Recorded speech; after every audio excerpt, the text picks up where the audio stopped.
Allez hop au galop, 3I Atlas, ça s'en vient intéressant. Ben oui, on a des petites nouvelles intéressantes. Ça commence à sortir. Des drôles de choses. Et ça a sorti aussi au Congrès. Il y a quelque chose qui est sorti au Congrès un peu de bizarre.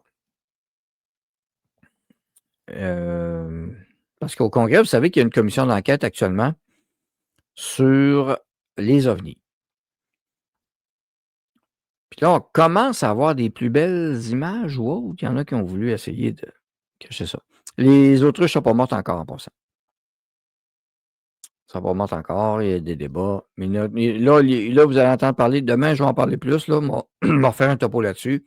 La grippe aviaire qui serait en augmentation au Québec. Ben oui, toi, chose. Mais restons dans les étoiles. Alors, voilà, 3i Atlas, et regardez la forme. C'est la forme qu'on va trouver intéressante. Et vous voyez, télescope chinois. Eux autres, ils ont libéré les images. Et ce segment-ci, puis je vais vous montrer une autre affaire après. C'est un peu ce qui est important. Vous savez, je répète, l'orbite, toujours ce qui dérangeait bizarre, une trajectoire totalement inattendue, exceptionnelle, digne de prendre 3 fois des billets de l'Automax et de gagner les 3 fois. Carrément. Carrément. Alors, voyons voir ce petit bout-là. C'est l'elliptique de Mars, de Jupiter, et il arrive dans celui de Mars. Et on sait que celui de Mars et de la Terre est vraiment très proche. Donc là, il est à peu près ici, et il doit se diriger vers la Terre. Bon. Il doit se diriger vers la Terre, mais non, pas du tout. On n'a qu'à regarder l'écran. Bon, rien à ajouter. Continuons. Vous allez me dire quoi faire. Eh bien, je vais vous montrer des images, les dernières images de la soi-disant comète 3i Atlas, fonçant actuellement vers la Terre. Il n'y a qu'un seul problème, cela ne ressemble en rien du tout à une comète. Regardez. Je tiens à rappeler que ce n'était pas vers la Terre, a passé proche de Mars pour l'instant. D'accord? Oubliez la Terre, là, c'est proche de Mars. Mais je vais vous montrer d'autres choses après.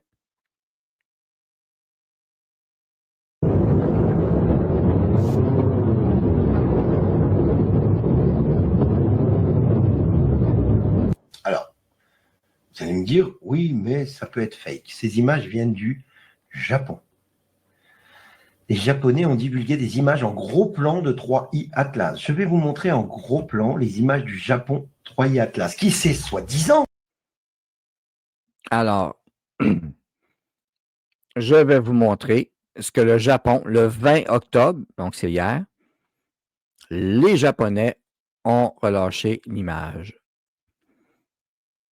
Et là, tout de suite, ce que j'ai vu sur les réseaux, un reportage sur la NASA, puis un autre. Non, finalement, on a trouvé le mystère de tout, puis c'est une comète. 66 km. Ben, je vais vérifier la vitesse, parce que la dernière fois, c'était 66 km/s.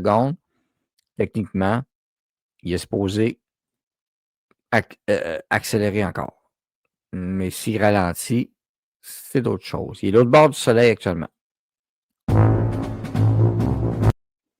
Alors, voici l'image que le Japon a sortie. Regardez la forme.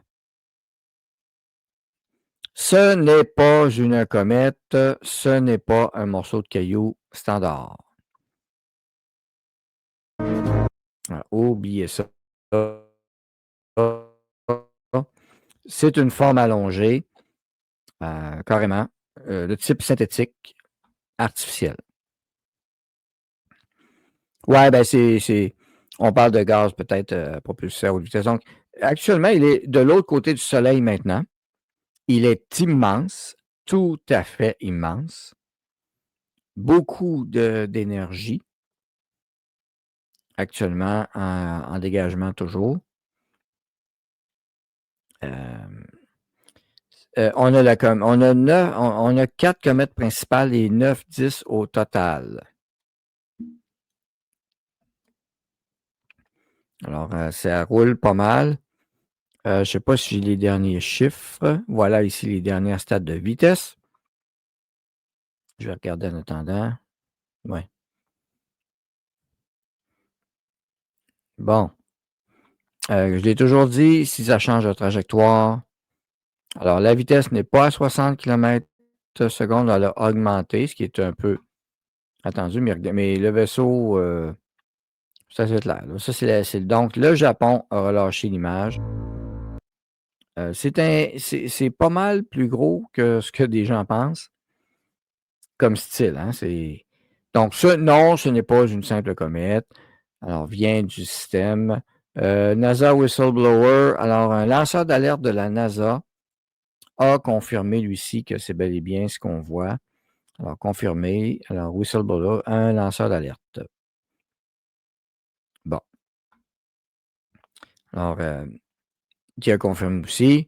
Donc là, c'est le Japon qui sort la nouvelle parce que, rappelez-vous, depuis 2 semaines, on est supposé avoir des images, mais ça a été barré de tous les télescopes sur la Terre. On n'a pas été capable de le voir.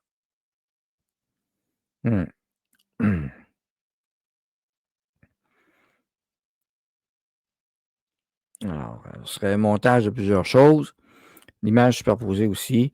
Perspective intéressante historique, les Sumériens, si on rappelle ça, parce qu'il y en a qui parlent des Anunnaki et autres, tablettes sumériennes.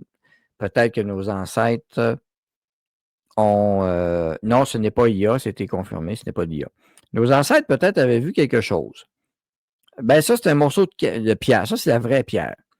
Pour avoir des maîtres à musée plus jeunes, avoir taillé de la pierre pour le fun, essayer de faire des graphiques ou des dessins sur la pierre, c'est très chiant et très dur. Ouais, il avait vu ça à l'époque. Il avait représenté ça. On n'avait jamais trop compris c'était quoi. Ces grands bonhommes-là, d'ailleurs, là, cette photo-là, on voit les gros bonhommes, mais sachez que les humains arrivent à peu près un peu plus haut que les chevilles de ces bonhommes-là. Ça, c'est les théories des Anunnaki, c'est l'écriture cunéiforme. Alors, il y en a qui font des parallèles avec ça. Est-ce que ça, c'est un peu facile à interpréter, mais quand même, le dessin était bien représenté ici. Alors, qu'est-ce que c'était? Et on a une autre image. Alors, c'est une forme allongée. Et en plus, je tiens à le rappeler qu'on a des visiteurs. On a plusieurs, quatre proches. Puis, Swan est maintenant visible à l'œil nu. Si vous regardez le matin, 2 heures avant le lever du soleil à peu près, dans la constellation de la Grande Ourse, vous allez voir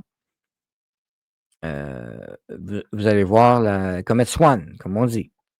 Et bien là, ils ont laissé aller des vidéos. Comme je dis, au Congrès présentement, il y a une commission d'enquête et Greenland Footage. Ça, c'est probablement le même. C'est n'importe quoi. Ça, il y en a qui font des niaiseries avec ça, ils font croire de ça, ils se moquent de ça, c'est correct. Bon. Je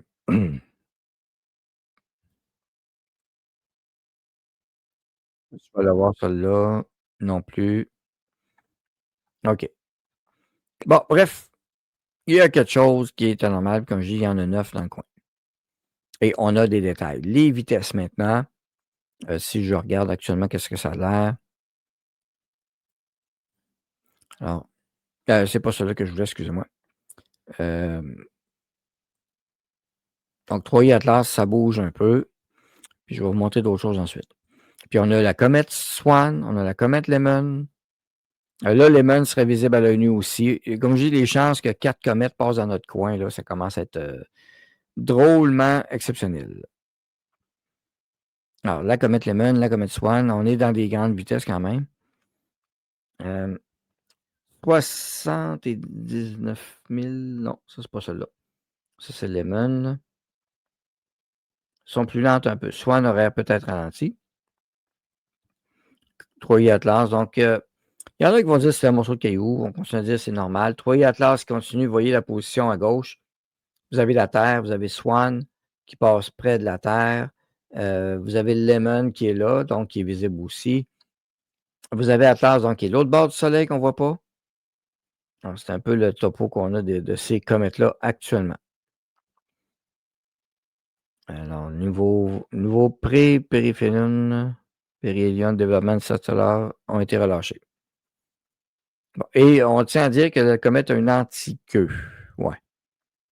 Ouais. Mais oui, que ça va être derrière. Et si vous regardez, le beam est toujours dirigé vers le Soleil, vers la source. Alors, peut-être que la théorie de dire qu'il pompe de l'énergie du Soleil serait la plus juste actuellement.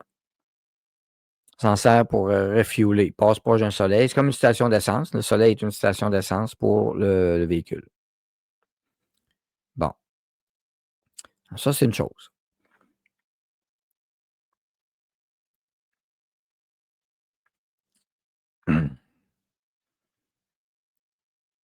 Bon, ils envoient pas mal de choses. Ils s'en viennent faire le vrai ménage. Je ne sais pas.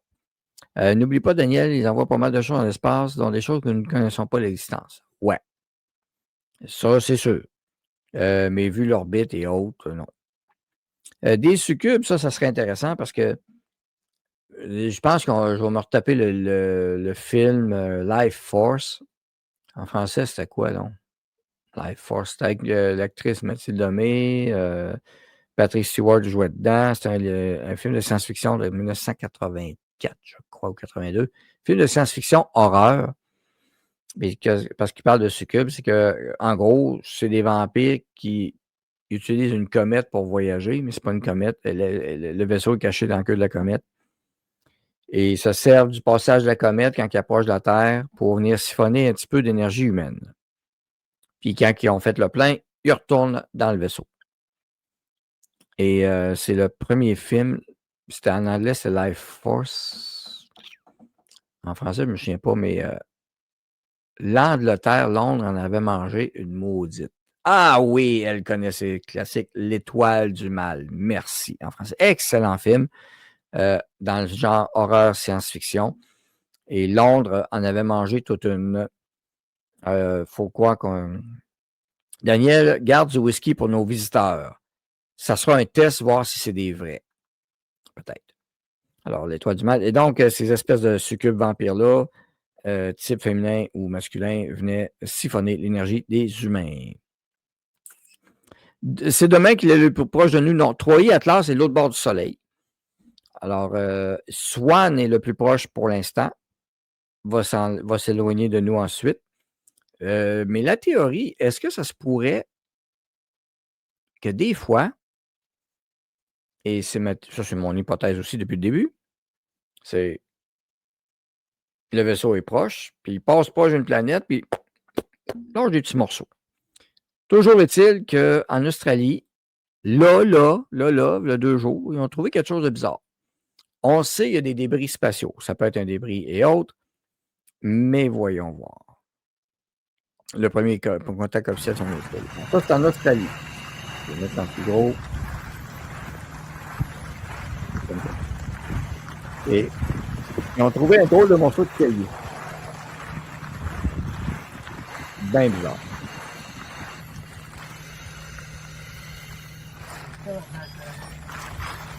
Ils ont demandé à savoir c'est quoi. Ça ne ressemble pas vraiment à ce que nous on fait. Ça sent en carbone, celui-là. Vide. Alors, c'est peut-être nous qui avons fait ça ou pas, mais une structure de carbone. Il semblerait que c'est ça. Mais il n'y a plus rien trop dedans. Ça a atterri. Morceau. Et c'est vide. Drôle de morceau. Restant satellite, possible. Peut-être. Mais vous voyez, les précautions, hein, sont. C'est léger, c'est du carbone. C'est bien. D'habitude, le carbone, ça résiste quand même, hein, en chaleur. OK. Et ça, c'est d'autres témoignages. Ça, on en voit régulièrement en passant ces temps-ci. Il y a des débris spatiaux qui tombent. Ouais. Mais c'est tout des débris humains parce qu'on a vu autour de Las Vegas qu'il avait changé de trajectoire. Mettez une taxe là-dessus, puis vite. Oui. Moi, d'après moi, si on veut inviter une invasion, on a juste à dire si vous venez ici, on va vous taxer comme le niveau du Québec. là, je pense qu'ils vont virer de bord, ils vont dire qu'ils sont malades. On a juste à dire, si vous atterrissez, on va donner la gestion de vos secours et vos équipements par Legault, Trudeau et Carney et compagnie. Ouais. Bon. Puis on va taxer ça. Ils vont rencontrer les antifas, ils vont se sauver en disant qu'ils sont perdus solides ou ils vont faire des expériences avec eux autres, les antifas, avec des sondes anales peut-être. Ça serait le temps de tester plusieurs choses. L'échelle de Kardashev explique bien les niveaux d'évolution. Voilà, chat bien renseigné aussi, effectivement. Nous autres, on est au niveau 0.3 sur l'échelle. Cette échelle, c'est-tu 5 niveaux, Kardashev? C'est-tu 5 ou 4 niveaux? L'échelle de Kardashev, l'échelle d'évolution proposée par quelqu'un pour montrer quelles seraient les avancées technologiques, les niveaux d'avancée de civilisation qui auraient réussi à quitter leur monde, à se développer en dehors. Alors, on est rendu, c'est combien de niveaux, cette échelle? Carl Sagan avait déjà parlé. Michio Kaku aussi. Voilà l'échelle. J'essaie de voir le graphique là, de l'échelle. Type 3, je pense qu'il y a type 3 ou type 4. Ouais, nous autres, on est au 0.0, 0.5, 0.3. Ça dépend des fois. Ça dépend des pays. Il ne faut pas comparer les pays parce que si on compare ça par pays, il y a des pays qui vont être à 0.0001. D'autres vont être un peu plus avancés. Je vais essayer de vous trouver un article, là, définition, explication, technosciences.net, pour ceux qui ne connaissent pas ça. Donc, théorie d'évolution, c'est qu'à un moment donné, tu es rendu à un certain niveau assez haut, que c'est le soleil qui devient, tu es capable d'encapsuler l'énergie d'une étoile. Donc, c'est trois niveaux. J'avais entendu parler peut-être de 4, mais c'est 3 niveaux finalement. Pour l'instant, type 1, type 2, type 3. Alors, type 1, capable d'utiliser toute l'énergie disponible sur sa planète d'origine, soit 10 à la 16 watts. Sur Terre, la puissance disponible s'élève à 1,74 fois 10 à la 17 watts. Donc, la valeur de 4 fois 10 à la 12 watts proposée par Kardashev correspondait au niveau énergétique atteint sur Terre en 1964, à peu près. Type 2, collecter toute l'énergie sur une étoile. Estimation, notre étoile, lui, évidemment, a beaucoup d'énergie. Et type 3, énergie par la galaxie. Mais il y avait des exemples, des calculs. Et vous avez civilisation de type 0 aussi. Tu sais, comme je dis, il y a plusieurs niveaux là-dedans. Là. Et vous aviez les sphères de Dyson aussi, qui est un concept très intéressant, la sphère de Dyson. La sphère de Dyson, c'est que imaginez le Soleil au milieu d'une sphère, puis la Terre dedans, puis toute la sphère est là. Donc, puis la sphère de Dyson, on se promène dans l'espace dans une sphère. Et on ramasse l'énergie. Anyway.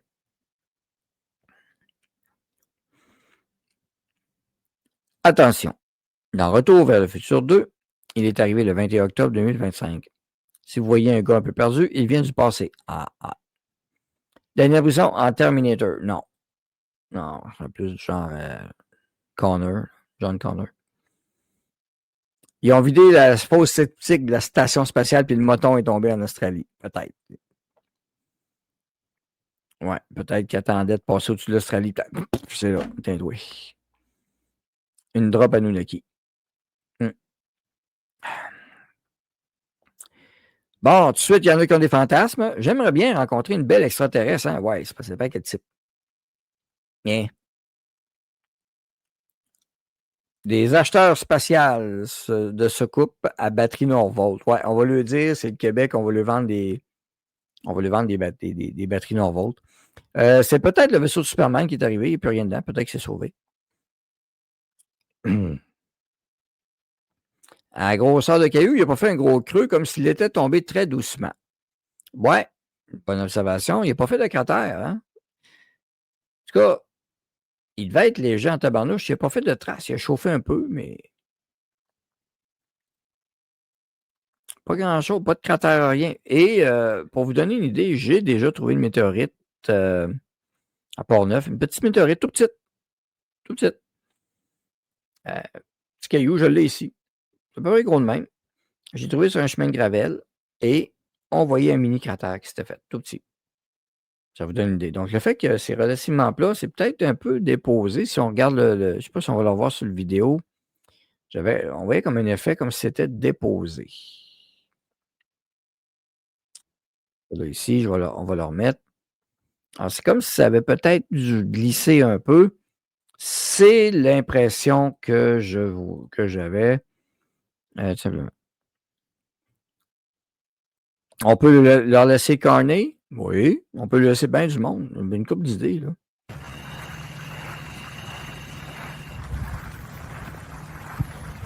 C'est comme ça. Il n'y a pas de cratère.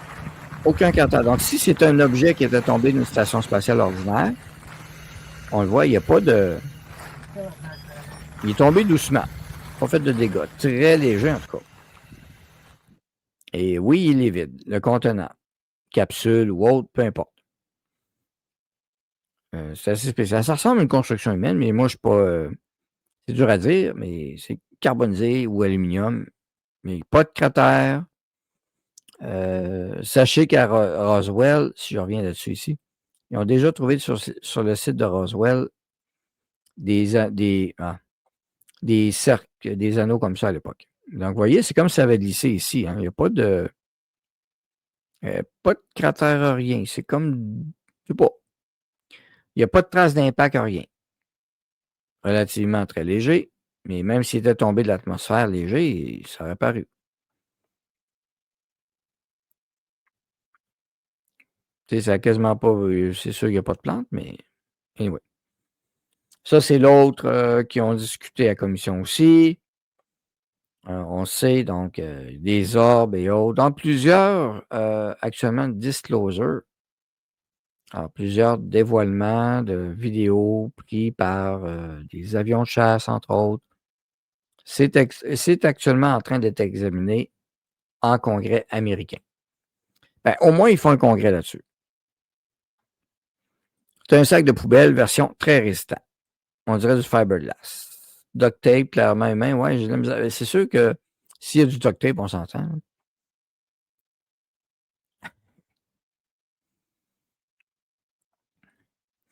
J'en ai entendu un siffler au-dessus de ma tête, puis quand j'ai levé les yeux, je l'ai vu se séparer, puis entendu fracas de cailloux.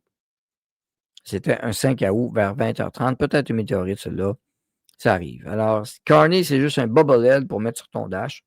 C'est à peu près ça. On peut lui donner bien du monde. Effectivement, je leur donne Carney, Bill Gates et Ursula. Très bon choix.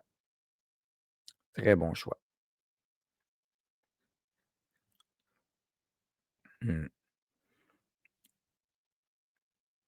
Ouais, ben, les taches de chaussures, après, il y a du monde qui ont allumé ça, ils ont appelé la police. La vidéo que vous avez vue en passant, c'est une vidéo de la police locale. Hein, c'est pas Joe Blow. Alors, probablement quelqu'un est allé voir, puis hop. Bon, une joke de merde, effectivement. C'était mon réservoir d'eau grise de mon VR. Anyway. Il me semble que les petits morceaux auraient été éparpillés quelque peu, ça me semble pas réaliste. C'est comme... Anyway. Une sonde, j'ai toujours dit, si on est une race intelligente, tu veux explorer une planète, tu n'envoies pas ton gros vaisseau tout de suite. Ben non. Et là, ben, pour vous montrer Troy Atlas, comment c'est encore, même de plus en plus de journaux web de type science et autres, comme IFL Science, c'est pas des bobards, là, publiés il y a 11 heures, hein, aujourd'hui.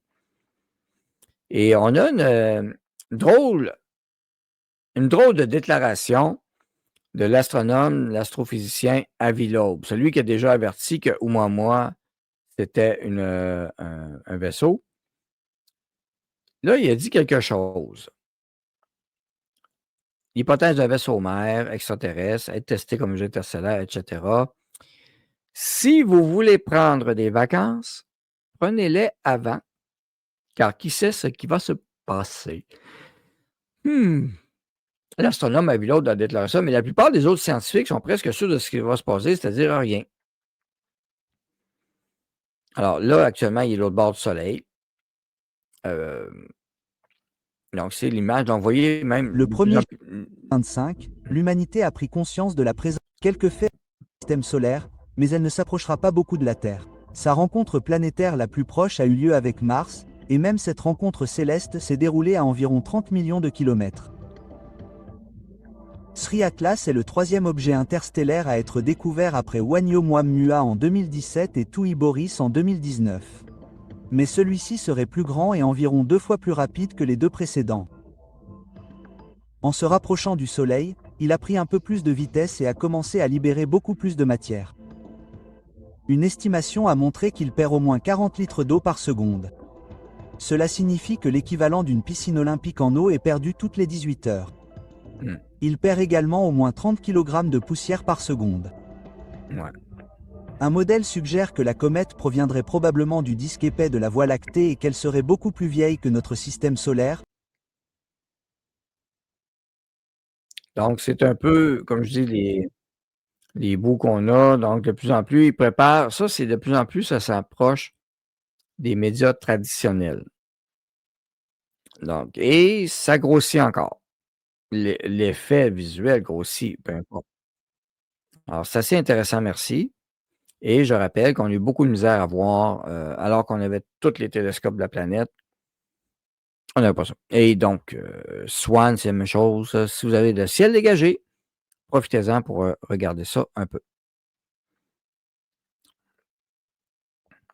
Ce sont des bons conducteurs, ils ne touchent aucune planète. Aucune autre planète. Ce n'est pas leur but. Donc, ils font attention, effectivement.